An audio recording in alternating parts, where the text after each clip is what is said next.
Audacy NFL insider Brian Baldinger, host of the Best Football Show podcast, Insider Calls, brought to you by Nationwide for your insurance and financial needs. Nationwide is on your side. Hey, Baldy, how you doing, man? Hey, what's up, Spike? I'm doing good, buddy. Good to be with you guys. So just got announced, the Eagles traded for Michael Carter II, who is a slot corner with the Jets. What do you know? I know just putting you on the spot, but we haven't watched very much of him at all. Do you know anything about Michael Carter? Can he play the outside? We're trying to figure out the fit with the Eagles right now. No, I've never seen him play outside. He's been a slot corner the whole time he's been there. Joe Douglas drafted him when he was the GM of the Jets. He's been their slot corner. They got injured this year, and I don't know if he lost his job, but they traded for this kid, Jarvis Brownlee, and he's been playing really good, so maybe he was expendable. But he's been a pretty good player. I mean, he was one of the starting corners for the last 2 years. But I've never seen him play outside, Spike. He's not a big guy. I've seen him just play on the in the slot corner position. It makes you wonder, because obviously DeGene has been that spot for the Eagles. It makes you wonder if they're considering, they've had so much trouble with that CB2 spot between Ringo and Jackson and Jacorian Bennett being injured. I wonder if they would consider moving Cooper to the outside for this year with this trade, because this doesn't seem to address exactly what their deficiency is out there. Well, I heard Vince, talking to me. I'm sure you did too, but Vic was saying that, Cooper is so good inside, and, he's dealing with tight ends. He's so physical. Like, guys can't get off the line of scrimmage on him. I'm just thinking, what he did to Travis Kelce in the Super Bowl, the whole thing. But, when it's a two-receiver set, he plays outside opposite Quinion. So he's played a lot of outside, depending on the formation this year. But I know, Vicky's just come out and said he prefers that, but maybe that's what their solution is to play. Because I know he can play outside, and I know Vic knows he can.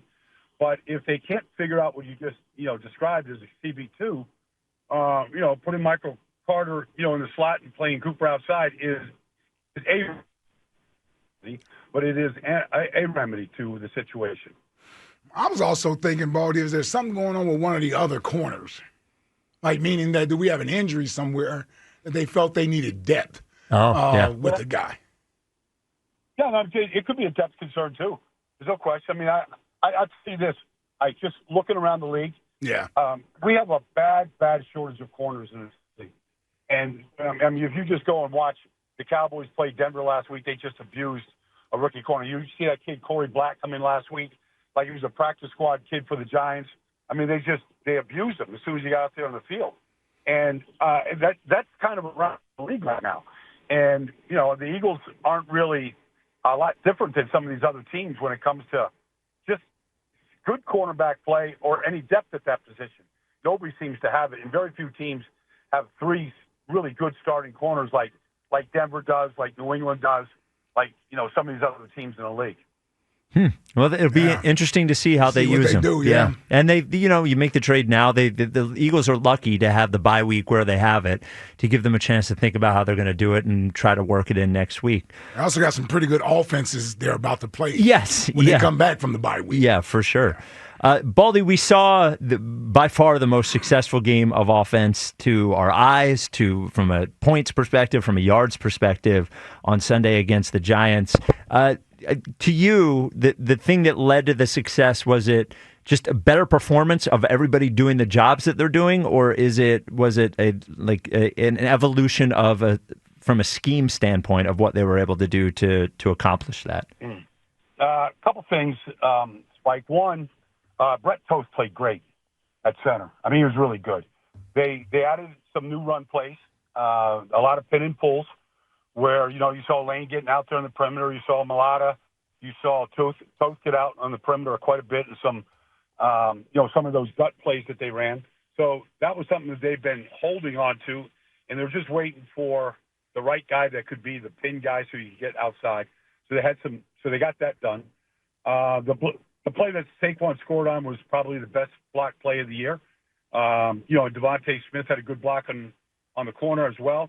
So that was a perfectly blocked play, and they hadn't had a lot of runways like that for Saquon. And then the play-action pass continues to evolve. And so, they got some deep shots down there. They went after the kid I'm talking about, Corey Black, like they should. And so I feel like the offense is really evolving right now. with the play action pass, with some of the runs that they added this week, and then just the way that they played on the interior of an offensive line. Lane plays great every week. Nobody beats him. That's Brian Burns out there. Like, his feet are stopping against him. He's gotten so wrapped up. Malata's pretty much the same way. So I thought it was a really good week for the tight ends in the line. And then, obviously Bigsby had a big day too because of how they blocked up front on the runs. They've done this thing over the last couple of weeks where instead of that extra tight end, they're doing a jumbo package where they throw Fred Johnson out there. Yeah. I know the Bills do that some. How popular is that around the league? Because it does seem like the Eagles have had a lot of success with it. Well, it's interesting you asked that question, Spike, because honestly, the really good teams in this league are running the ball more than they're throwing it, and they're using extra tackles at tight end. I saw the Chiefs on one play last week had 4 tackles on the field. They're not even trying to hide anything. We're going to run the ball, and this is how we're going to do it. But we're seeing extra tackles at tight end, but we're also seeing really good tight ends. You watch what James Cook did in Buffalo last week. I mean, this Jackson Hawes they drafted in the 3rd round is a really good blocking tight end. Most of the teams that are running the ball well right now are playing either 2 or 3 tight ends, or 2 tight ends and a fullback, or an extra tackle and 2 tight ends. You're seeing less and less 3 and 4 wide receiver sets in this league amongst the really good offenses right now, and I'm including the Indianapolis Colts and all of that right now because their tight ends block as good as anybody in this league. You think that, Baldy, is that because the defenses have sort of they're playing much better, they're figuring something out, or is the quarterback playing at a high level as most people would think? Because this is supposed to be a passing league, according to a lot of the experts. But you see the trend that everybody's going towards playing more of this sort of what the Eagles did last year, now what you see the Colts doing this year. Well, what the tight ends do, and this being a linebacker, is, it forces the defense to defend another gap. Okay. So if you come out and you're in 4 wide receivers, you're basically defending 3 gaps, to each side. Mm-hmm. A, B, C. I mean, every defense is a gap defense. Yep. So it's just how you're going to fill it, right? So if you have 2 tight ends, a YY set, right, or you have that extra tackle that you talked about, Spike, and then a tight end, you've got to defend another gap. And so these teams want to play, 2 safeties deep to prevent the deep passes. So teams are like, all right, you want to play your safeties back, and now we're going to add an extra gap for you to defend. You got to choose. Are you dropping that safety down right now? I mean, I'm not trying to get too technical with these X's and O's, but it's forcing defenses. All right, if you want to stay too high and play a shell defense, like they say the Cowboys did week 1 against the Eagles to prevent the big throws, then we're going to run the ball down your throats. And we're going to, force you to drop a safety down or play bigger linebackers the way Kansas City does. Mm-hmm. I do think we are.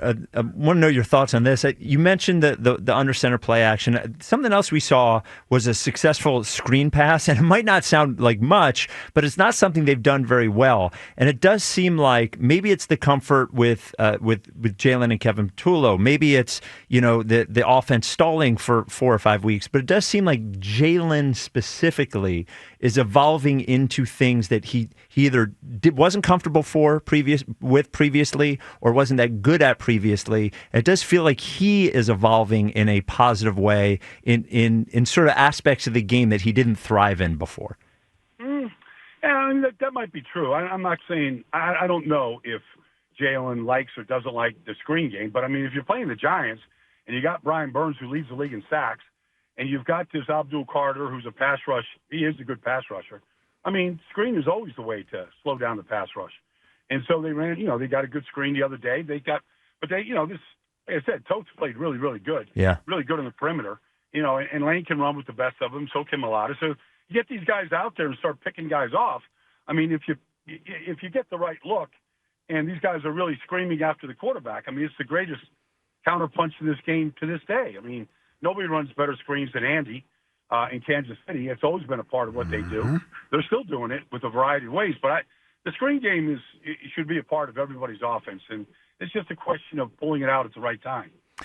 So we got pressure on the defense. Man, I can't let that one. Oh, you want to? Yeah, that was a big one. Yeah, down. Pulling out at the right time. Yeah, you made everybody laugh there. Ooh, Baldy. boy. Sorry. Yeah, don't worry about it. Yeah. Oh, what's that? No, don't worry about it. So we ended up, I think, with 5 sacks on Sunday, and it seems like they equaled their season total in one game. Now, was that is that something we look at the defensive line, and it wasn't with blitzes or anything, is that something where we can be optimistic with the evolution of what's happening on the defensive line, or is that, hey, they played a team that's just not very good and they had a good day? They lost Scatterboo, and they kind of lost their running game a little bit. And then they fell behind. They had to throw it probably a lot more than they wanted to. Mm-hmm. And so the quarterback is going to hold the ball, trying to make the play.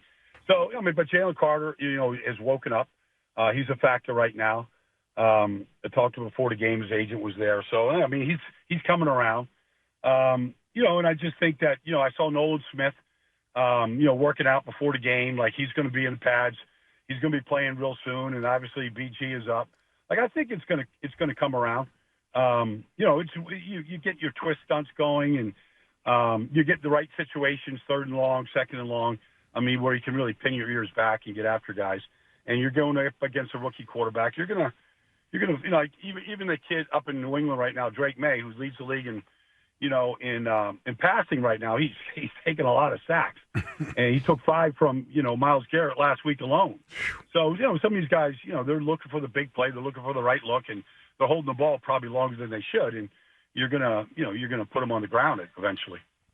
Well, it seems like, we hit the bye. Eagles are 6-2, and it seems like they're getting better and things are coming together at the right time. And no one has really separated themselves in the NFC. So, there's some good teams. Detroit's a good team. Green Bay's a good team, but we feel like the Eagles are right there with them. So it feels like everything's going in the right direction at the right time. Well, they're going to be up in Green Bay on a Monday night pretty soon, and they're going to learn an awful lot about both teams, and they'll see Detroit. And so, you need these matches during the season to sharpen yourself. Yeah. To find out where you're at. You can beat up on the Giants and revenge game and all that stuff. That's great. But, if you're looking at the playoff picture, you're going to see 2 playoff teams, in a couple of weeks here that will kind of let you know exactly where we're at. All right. No. I'm excited for them, Baldy. I'm excited for those 2 games right there. Yes, sir. Yeah. No, it's going to be good football, good quarterback play, and really good coaching up in Green Bay and Detroit. Yep. And so, Nick can measure himself and Patullo and Vic against some really good coaches right now. Yep. All right, Baldy. Thank you as always. We'll talk to you same time, same place next week. Appreciate it, brother. I got it, guys. Yep. There he is, Audacy NFL insider Brian Baldinger, host of the Best Football Show podcast. Insider Calls brought to you by Nationwide. For your insurance and financial needs, Nationwide is on your side.